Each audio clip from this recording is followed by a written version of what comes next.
Hey guys, it's Mr. Post, and on today's video we'll be checking out a quick little topic called gas pressure. Now, pressure is simply the result of a force displaced over an area. Now, right now you could be standing up. The force that you're exerting is the force that gravity is pulling on you, and therefore your weight would be considered your force. The area, if you're standing up, that your weight is distributed over would be considered the 2 feet you're standing on. Now, you can change your pressure by changing your force. You can change your force by perhaps maybe wearing a backpack or putting on some weight. You would actually increase your mass, and therefore, increasing your mass, you would also increase your force. Now, increasing your force would definitely increase your pressure. Another thing you could also do is to reduce the area. Reduce the area that your force is being distributed over. If you reduce the area, if you say stand on 1 foot, now you're going to double your pressure. One thing you're not going to double, you're not doubling your force. The force is your mass, all right? Gravity's pulling on it. You're going to change the area that your force is distributed over. When you do that, you change your pressure. It'd probably get, a little tiring standing on 1 foot for a long time, and your foot would probably hurt after a while, which is often why people will stand on 2 feet. Okay? After a while, people might even stand on 2 feet and then relax and recline against the wall, perhaps, to take some pressure off of their feet. All right? So therefore the wall would be absorbing it too. So we're going to look at gas pressure now, but we need the framework of what pressure is. Alright, so gas pressure, when we look at gases, we need to have that same formula. We need to have a force and also an area. So gas pressure is the force of the gas particles. Here's a key word here. They are colliding with the walls of the container. So where is our force? Our force is coming from the gas molecules colliding with the walls of the container. What is the area? The area is going to be the wall of the container, in this case. Now, perhaps you're sitting watching this video at your computer, then the area is going to be maybe your body, because there's gas molecules in the room that are going to be colliding with you. And perhaps your body is considered the surface area. But once again, there has to be a force, and there has to be collisions of the gas molecules with something in order to have pressure.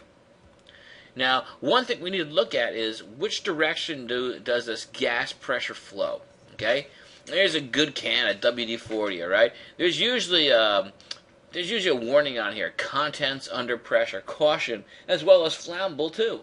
When we look at a weather map, we see high pressure systems and low pressure systems. So the question is, does gas flow from high pressure to low pressure, or from low pressure to high pressure? Okay? Because winds are generated by this. The winds that we see here are generated by this. Winds are going to go counterclockwise around the low pressure system.